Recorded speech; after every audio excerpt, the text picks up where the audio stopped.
Well, basically, I come from a central Minnesota farm where we plowed and we disced and we field cultivated multiple times, and went from that. If that wasn't good enough, then you hit the disc and a rotary hoe and a drag again.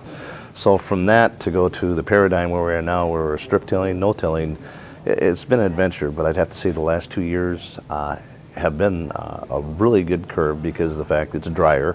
We've been in a pocket that's been dry compared to a lot of the places around us in Minnesota. But by having minimal tillage and placement of those nutrients has given us an advantage, not even just from a water standpoint, but increasing the water capability. My good friend, Dr. Michael McNeil, who does a lot of our soil testing, his quote is that good fertility will create 3 inches of rain per year. And I think it's superior fertility, meaning that you're, like we are, 400 to 500 pound strip tilling is probably creating 5 to 6 inches of rain. So I'd have to say that's probably why we're seeing the advantage we are with the yields, even in a dry year where we were, not as dry as south, but as dry as we were. A lot of guys were 140 around here. We're seeing 250, 290, because we saw that advantage by going to a strip till situation.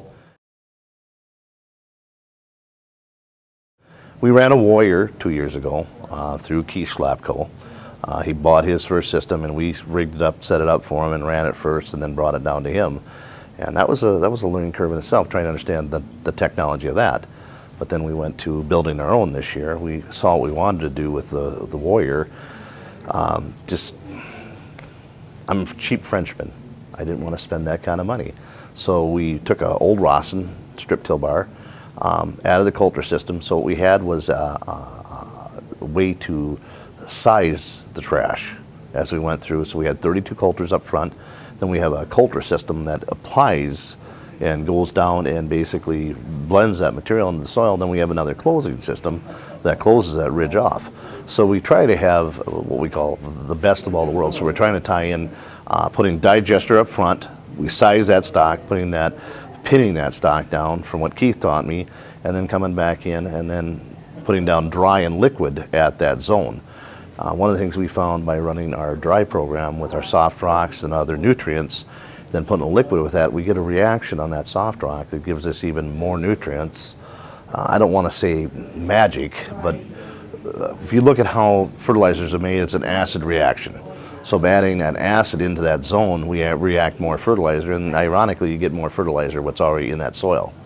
So long answer to the short question is that we've learned a well of a lot, and still learning more, and we've got probably more questions than answers yet. What we did is we ran the Warrior a year ago, and Mark Bauer and ETS and all the folks there, they have been really, really great. We helped set up that bar because it was experimental, and what Keith's done is actually put digester down, and it actually made the zone. And then his went one step, putting a liquid and a dry down, and as well as putting cover crops in. And as I looked at it, it's a monster going down the road. It's just fine. So I decided that we would try making our own, because there's some things I like about it, some things I didn't. And part of it was we can do our own for this X dollars. We'll make it work and play with it.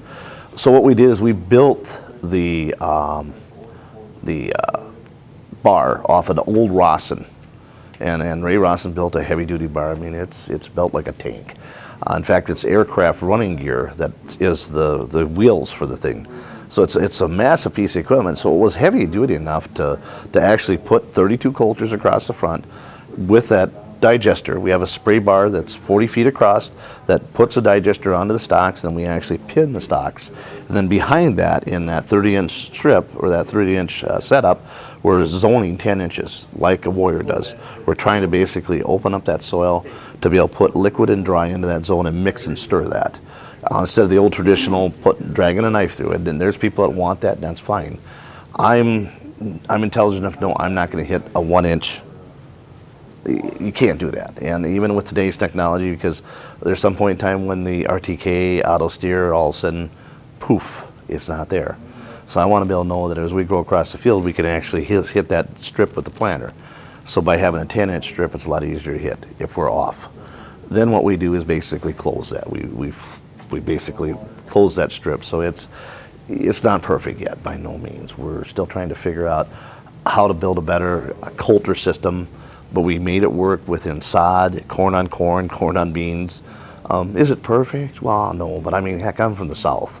It doesn't have to be perfect, it has to be functional, and that's kind of how our farm is.